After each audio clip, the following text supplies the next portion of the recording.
lagi, dibawa ke masjid. Ya begitu kita sholatin di rumah aja, orang bertanya ke masjid siapa ya? Bukan ada orang yang sampai begitu. Nah mudah-mudahan kita termasuk orang yang bisa mensyukuri nikmat dari Allah Subhanahu wa Ta'ala untuk dipakai ibadah kepadanya. Sedangkan nikmat apabila kita syukuri pasti akan ditambah oleh Allah Subhanahu wa Ta'ala.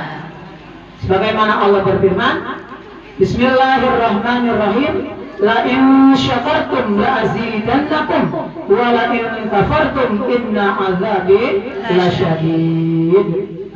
Ibu, nikmat pengen ditambah apa pengen segitu-gitu aja? Nikmat apa yang pengen ditambah? Sehat. Apa lagi? Tuh, rezeki pasti hadir nomor paling depan. Ini juga Bu, kita sekarang ya udah pasti bakal ditambah. Ditambah apa? Ini dapat nikmat tambah ilmu nanti Ibu ya. Jangan rezeki doang Bu. Ya rezeki biasanya ibu-ibu memang paling dulu kan tuh. Kalau berdoa pasti Allah marzukna nggak ketinggalan. Allahumma marzukna rizqan katsiran halalan thayyiban mubarakan fi min ghairin wala quwwatin wala taqin wala masyaqqatin minna. Jarang-jarang ibu kalau ditanya tuh, ibu kalau di sholat suka minta pengen dirangankan hisab nggak nanti ketika kita dihisab amal? Iya. Nggak bisa gitu mah. Padahal mah kalau kita mau berdoa nggak harus bahasa Arab Bu, bahasa Indonesia juga kan. Allah mengerti bahasa manusia masing-masing bisa, tapi kan rata-rata rezeki itu paling dulu. Bahkan kalau didoain dikata mudah-mudahan Bu kumpulnya kita di sini dimudahkan rezeki kita, amin. Sempak banget lah. Atau mudah-mudahan yang pada punya utang biar pada lunas utangnya, amin. Dibayar lagi. Wajah-wajah berhutang berarti baru dicontohin aja udah amin. Padahal bukan doa. Para ibu yang dimuliakan Allah Subhanahu wa Ta'ala, salawat sering salam semoga tercurah limpahkan kepada Nabi kita yang mulia Nabi Muhammad Sallallahu Alaihi Wasallam, juga kepada ahli keluarganya, para sahabatnya, berikut kita sekalian selaku umatnya yang selalu mengharapkan syafaatnya di yaumil qiyamah. Para ibu yang dimuliakan Allah Subhanahu wa Ta'ala, tadi saya bacakan dalam hadis, Nawiru majalisakum bisyalati alayya. Kata Nabi, terangilah majelis kamu sekalian dengan bacaan sholawat kepadaku. Tadi udah pasti, walaupun saya nggak dengar, udah pasti yang namanya maulid mah dari tadi udah banyak baca sholawat. Mengapa kita harus menerangi majelis taklim kita dengan bacaan sholawat? Fa inna sholatakum alayya nurun yaumal qiyamah. Karena bacaan sholawat yang kalian baca kepada aku nanti akan jadi penerang di hari kiamat. Alhamdulillah. Sedangkan Bu, yang namanya hari kiamat kan gelap. Kalau gelap berarti butuh lampu, perlu lampu untuk menyinari. Yang gelap itu adalah dengan bacaan sholawat kepada baginda Rasulullah Sallallahu Alaihi Wasallam. Bahkan pernah satu hari Nabi kita Muhammad Sallallahu Alaihi Wasallam kedatangan 4 malaikat. Ingat ini Bu, ntar buat oleh-oleh mengulurkan dari rumah Ibu Ustazah Sahiro. Ibu boleh 4 rupa. Kesatu yang datang kepada Nabi kita malaikat Jibril. Yang kedua malaikat Mikail. Yang ketiga malaikat Israfil. Yang keempat malaikat Israfil. Apa Bu? Hafal, cuma dari zaman kecil ya. Kata malaikat Jibril, ya Rasulullah Sallallahu Alaihi. Kenapa belum mau baik? Apa yang dipikirkan berkat sudah pada dapat itu. Komplit banget, ada berkatnya juga, snacknya juga masih melongo aja. Apa yang dipikirin? Kata malaikat Jibril alaihi salam, ya Rasulullah Sallallahu Alaihi Wasallam, siapa orang yang membaca sholawat kepadamu 10 kali, ana akhidum biyadihi wa umirruhu ala sirat. Aku akan pegangin tangannya tuh orang yang baca sholawat 10 kali kepada engkau, dan aku tuntun ketika jembat di jembatan Shiratal Mustaqim. Sedangkan tadi sholawat yang kita baca pasti lebih dari 10 Bu ya. Apalagi yang mimpin, udah banyak banget tuh ya, baca yang jawab dan doang juga yang jawab udah lebih dari 10. Mudah-mudahan ketika nanti kita jembat di atas jembatan Shiratal Mustaqim yang ditempuh perjalanan 3000 tahun, 1000 tahun datar, 1000 tahun naik, 1000 tahun turun, kita dituntun oleh malaikat Jibril, insya Allah enggak kecemplung ke bawah. Emang apa maka ada cerita kecemplung ke bawah? Karena jembatan Shirat itu bawahnya api neraka. Yang tak punya amal pasti celaka, harta yang ditinggal jadi pusaka. Di atas jembatan di bawah neraka, mari beramal untuk pembela. Allahumma sholli ala Muhammad ya Rabbi sholli alaihi wasallim. Allahumma sholli ala Muhammad ya Rabbi sholli alaihi wasallim. Nah jadi nanti ketika kita jembat di atas Sirat, bawahnya itu api neraka jahanam. Insya Allah kalau kita rajin baca sholawat minimal sehari 10, itu bakal dituntut sama malaikat Jibril. Nyampe ke seberang sana, surga berarti. Kalau orang kafir udah jelas berjatuhan, pasti sampai ke neraka yang paling bawah. Mudah-mudahan kita lulus enggak pakai mampir, enggak pakai transit ke dalam neraka. Yang kedua, malaikat apa tadi? Malaikat Mikail. Kata malaikat Mikail, karena asqihi min haudika, aku akan beri minum umatku yang baca sholat 10 kali dari telaga engkau. Ada kan Bu yang di Rawi disebutkan telaga ya. Mara'a wajhaka ya Sa'ad ya karimal walidaini hauduka safir wirduna yauman nusuri. Allah ya Nabi salam alaika, ya Rasul salam alaika, Habib salam alaika, salawatullah alaika. Bagaimana diterangkan dalam kitab Tijan Ad-Daruri bahwa Rasulullah SAW mempunyai telaga yang kita wajib mengiktikadkan di hati kita masing-masing sebagai manusia yang beriman bahwa Nabi kita Muhammad SAW punya telaga.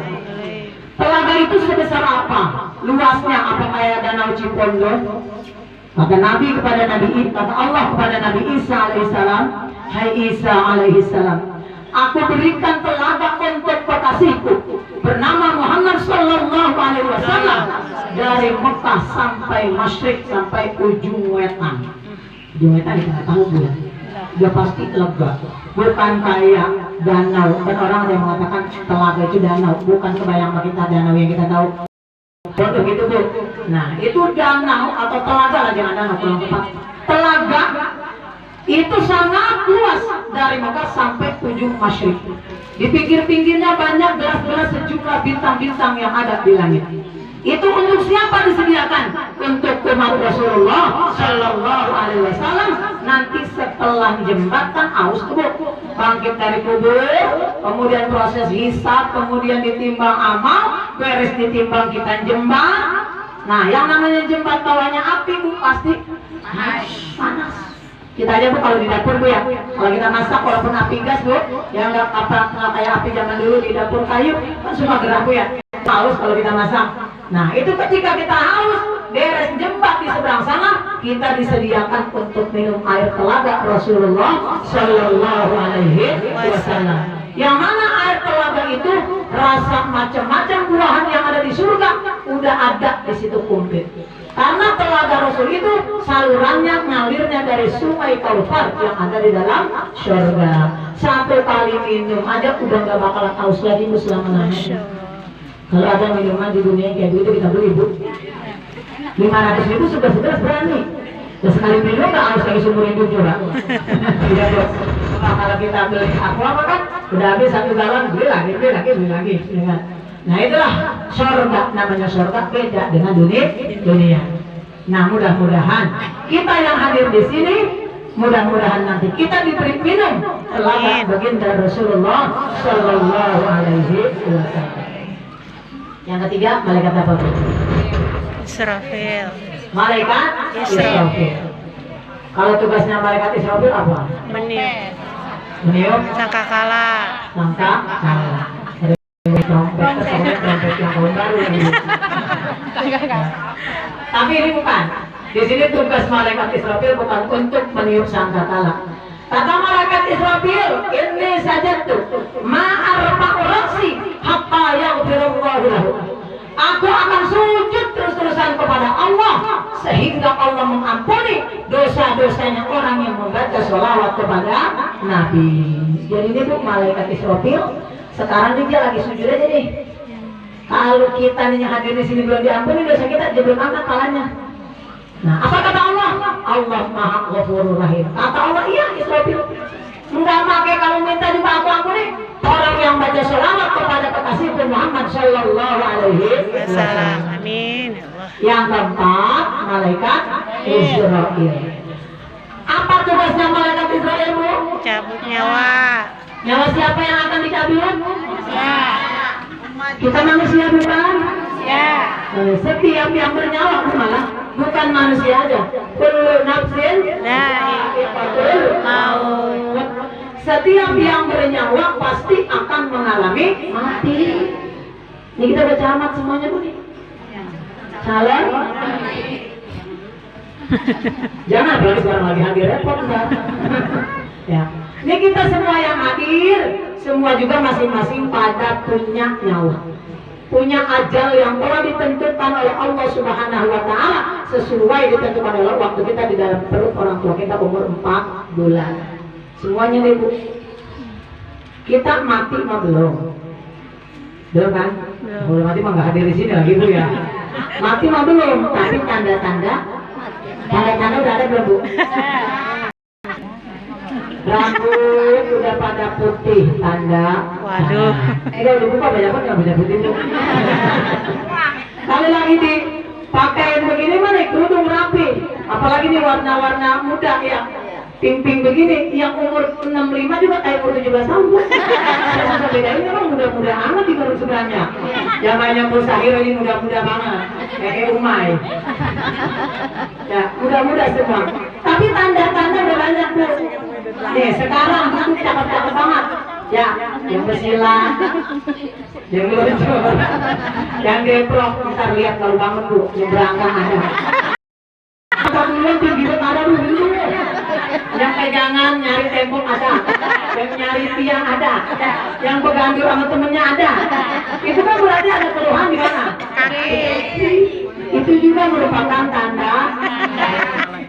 Pala ngempet dulu kalau habis dohor, tanda. Gigi daripada meninggalkan kita satu persatu, tanda. Bisa nyampe tanda-tanda gue kumpulin aja. Tapi mudah-mudahan wasilah hadir di sini yang tadi berangkat kakinya ngebet, mudah-mudahan ngebetnya hilang. Amin. Yang tadi palanya ngebet, darahnya naik, mudah-mudahan pulang dari sini turun. Amin. Turun kalau jalannya tempat tadi ya. Kemudian yang lagi punya urusan, semoga Allah kasih jalan keluarnya. Amin. Yang lagi punya utang, semoga pulang dari sini bebas utangnya.